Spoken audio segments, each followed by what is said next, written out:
सरकारी फंडेड फिल्मों की बात करें तो रेड लाइन के जो फनकार हैं उनको एडवांस मिल गया।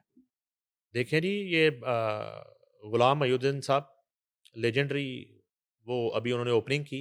हम्म। उनकी ओपनिंग के अरेंजमेंट पे हमने थोड़ा वो बात भी की जी। कि वो मुनासिब नहीं थे।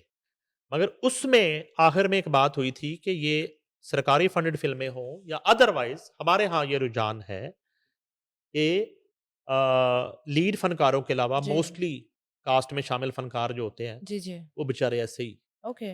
मुफ़्ती काम कर रहे होते हैं। ठीक है। और ये बड़ी तल्ख़ हकीकत है, जिस पे मैं हम्म। कायम हूँ। और ओके। बड़े-बड़े नाम हैं इसमें। हम्म। मैंने तो ये भी बात की थी कि इन्वेस्टमेंट करवा दी जाती है जी, आर्टिस्ट से। आपने बताया था। मगर वो मामला गुलाम मोहिउद्दीन की रेड लाइन के लिए नहीं है। अच्छा। गुलाम मोहिउद्दीन जो हैं, उन्होंने रेड लाइन की हीरो और हीरोइन्स को एडवांस पेमेंटें कर दी हैं। क्या बात और है। उन्होंने उन पेमेंटों के हमें चेक भी भिजवा दिए हैं, जो हम स्क्रीन पे दिखा रहे हैं। जबरदस्त। ठीक है जी? इसमें जो अभी तक जो हीरो हैं, जी। ओन अली हैं, जो हम्म। अमानत अली के भाई हैं छोटे, हम्म। और मुज़ाकरात में वो डीजे का रोल करते हैं, ठीक दुनिया है। टीवी पे। उनको 1 लाख रुपया एडवांस गुलाम मोहिउद्दीन साहब ने कर दिया। ये एडवांस है अभी। एडवांस है, 1 लाख रुपया कर दिया। ठीक है। उसके बाद जो हीरोइन्स हैं, इनके गालिबन डेब्यू हैं, ओके। उनमें एक आमना हसाम है। ओके। 25,000 रुपया गुलाम मोहिउद्दीन साहब ने एडवांस इनको कर दिया, ओके। बज़रिया चेक। अच्छा। और फ़िज़ा अरफ़ जो हैं, इनको भी 25,000 रुपए का चेक एडवांस टोकन पेमेंट कर दी है। यानी कि वो बात गुलाम मोहिउद्दीन के लिए नहीं है। हम्म। समझ रहे हैं ना? अब वो उन्हें कुछ लोग जो है ना, ये कह रहे हैं ये आपके लिए बात हो गई। जी। उन्होंने तो ये चेक ही भिजवा दिए हमें। क्या बात है। वो तो पेमेंटें करके, अगर उन्होंने उनको किसी नए आर्टिस्ट ने कह भी दिया ना जी कि हम तो शौक से काम कर रहे हैं, उन्होंने कहा नहीं, बगैर पैसों के तो ना मैंने कभी ज़िंदगी में खुद काम किया, ना और करवा। ना मैं किसी का हक रखूँगा, और ना ही मैं एक सीन किसी से फ्री करवाना चाहता ठीक है। हूँ। ये मैं रेड लाइन की बात कर रहा हूँ। हम्म। उन्होंने फिर बाज़ाब्ता हमें चेक भी भिजवा दिए। क्या बात है। और ये मैंने बता दिया कि हीरो-हीरोइन्स, उनको टोकन मिल गया। पेमेंट हो गई है। अच्छा, अब इसमें बाकी कास्ट में मुस्तफ़ा कुरैशी हैं, हम्म। लेजेंड, ज़ाहिर-सी बात है। मुस्तफ़ा कुरैशी को उनके शान-ए-शान गुलाम मोहिउद्दीन पे कर रहे हैं। हम्म। नगमा बेगम है, ठीक है। ठीक है। वो खुद हैं, हाँ जी। ठीक है। अब बाकी कुछ जो कास्ट रह जाएगी। हम्म। तो कहने का मकसद है कि ये हरगिज़ ये बात जो है, वो शो को ज़रा बार-बार देखें। बाज़ औक़ात एक फ़िल्म पहली दफ़ा देखने से समझ नहीं आती। जी। दूसरी दफ़ा देखने से, ये मैं फ़िल्म की ज़ुबान में फ़िल्म वालों को समझा देता हूँ, ठीक है। ठीक है। और बाज़ औक़ात वो तीसरी-चौथी मर्तबा जाके समझ आती है कि भाई, क्या किया इस फ़िल्म में हम्म। डायरेक्टर ने, स्टोरी समझ आना शुरू फिर होती है। समझ आना शुरू। हम्म।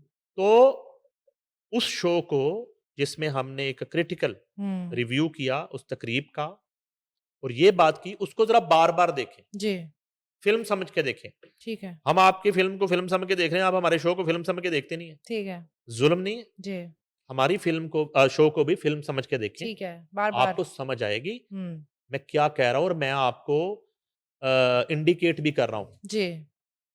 हुकूमती पॉलिसी की। फ़र्क है। हम्म। देखें, एक कोई भी प्रोड्यूसर, डायरेक्टर खुद से फ़िल्म शुरू कर देता ना, वो स्याह सफ़ेद का मालिक है, वो जो जी। मर्ज़ी करे, जी। जो मर्ज़ी करे। हम्म। ये पहली दफ़ा ये प्रैक्टिस हो रही है, ये पहली दफ़ा ये काम हुआ है पाकिस्तान के अंदर कि हुकूमत ने जी। फ़िल्मों को फंड कर दिया। जी। जब हुकूमत ने फंड कर दिया, तो एक मिनिस्टर ने मुझे बताया कि एक बाकायदा एक कमेटी बना दी गई है, ओके। जिसके नाम किसी के पास नहीं है, जिनका काम ये है कि किस फ़िल्म के ऊपर हम्म। कितना पैसा लगा है, ठीक है। उसकी रसीदें किधर हैं, वो जो शिफ्टें हैं, उसकी पेमेंट कितनी है, कैमरे के कितने पैसे गए, इसका ऑडिट होना है मिस। ठीक है। चेक एंड मैं बैलेंसिंग है। बार-बार ये बात बता रहा हूँ। हम्म। मैं एडवांस बता रहा हूँ सबको। जी। ये तमाम जो सरकारी फंडेड फ़िल्में बनाने वाले हमारे दोस्त हैं, हज़रात हैं, उनको मैं एडवांस बता रहा हूँ कि इसका एक-एक रुपए का ऑडिट होना है। ठीक है। और फिर आपने ये बताना है कि हमने अपना इसमें कितना फाइनेंस किया, ओके। बाहर से हम प्रोड्यूसर जो लेके हैं उससे कितना क्या किया, कितना किया। क्या आपने जो बाहर वाले प्रोड्यूसर ने इन्वेस्ट किया उसी से फिल्म बना ली, ठीक है। तो ये वाले फंड कहाँ पे हैं? अगर ये वाले फंड से बनाई है तो इसमें सारे खर्च हो गए, या 2.5 हुआ, 2 हुआ, जी। पौने 3 हुआ, कितना हुआ, बाकी किधर है? तो ये एक मामला है। ये मैं इनको समझाना चाह रहा हूं, इनको ये बात अभी समझ नहीं आ रही। ये चेक बैलेंस है। हाँ, तो अलबत्ता चेक बैलेंस ऐसा है कि आपकी सोच भी नहीं है। ठीक है। तो एक सेक्रेटरी साहब जो हैं उनकी सरबराही में ये कमेटी बनी है, ये भी ठीक है। बता दूं आपको, ठीक है। तो अलबत्ता ये है, और ये हक है हुकूमत का, जी जी। क्योंकि ये माजरत के साथ ये हुकूमत जिसको हम कहते हैं, ये वुजरा, ये चीफ एग्जीक्यूटिव, इन्होंने किसी ने अपने अकाउंट से नहीं दिए सबको पैसे, जी जी। अपने अकाउंट से नहीं पैसे ट्रांसफर हुए, चेक, ये मेरे और आपके पैसे हैं, जी जी। ये अवाम के टैक्स के पैसे हैं, ओके। ये किसी ने अपनी जेब से नहीं दिए इनको, हम्म। ये हमारे पैसे हैं, ठीक है। जो फिल्म को दिए गए हैं एक हेड से निकाल के। ठीक है। वो भी बता दूंगा किस हेड से निकाल के दिए गए हैं, अच्छा। ये किस शोबे के पैसे थे, जहां से निकाल के, क्योंकि पहले तो फिल्म का अपना ही बजट होना चाहिए अरबों जी। रुपए, लेकिन नहीं था ना। ठीक है। ये किसी और हेड से निकाल के फिलहाल इधर किए गए, उधर किसी और हेड से निकाल के पूरे किए जाएंगे। ठीक है। ठीक है जी। तो हेड से याद आया कि इसमें सर दर्द है, अच्छा। ठीक है, अच्छी खासी। अब आखिर में फिर एक दफा आ जाते हैं कि वो जो बात है वो जिन लोगों के लिए है जी। वो उनके लिए है। बिल्कुल।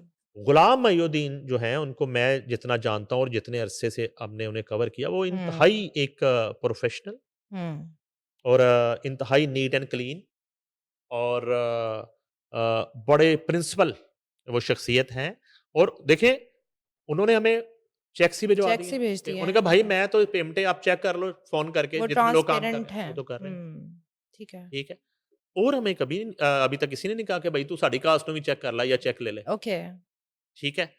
तो उन्होंने कह दिया, इट्स उन- मीन कि ये वो हर टेक्नीशियन को, हर आर्टिस्ट को उसका मुआवजा देकर और एडवांस एडवांस पेमेंट देकर। करके वो फिल्म का आगाज कर रहे हैं, क्या बात है। रेड लाइन का। ये, और उसकी बड़ी वजह ये है कि वो खुद इतने बड़े प्रोफेशनल आदमी, जी। उन्होंने खुद कभी इस तरह की कोई ऑफर और कोई चीज, चाहे जितने मर्जी उन्हें ऑफर होते हो, जी। उन्होंने खुद कभी बिला मुआवजा कभी हामी नहीं भरी हो। क्यों कोई करे यार, ये तो क्या कहते हैं कि पसीना सूखने से पहले पेमेंटें होनी चाहिए। जी। तो रेड लाइन की कास्ट को एडवांस जो है पेमेंटें हो चुकी हैं, तमाम कास्ट। ठीक है।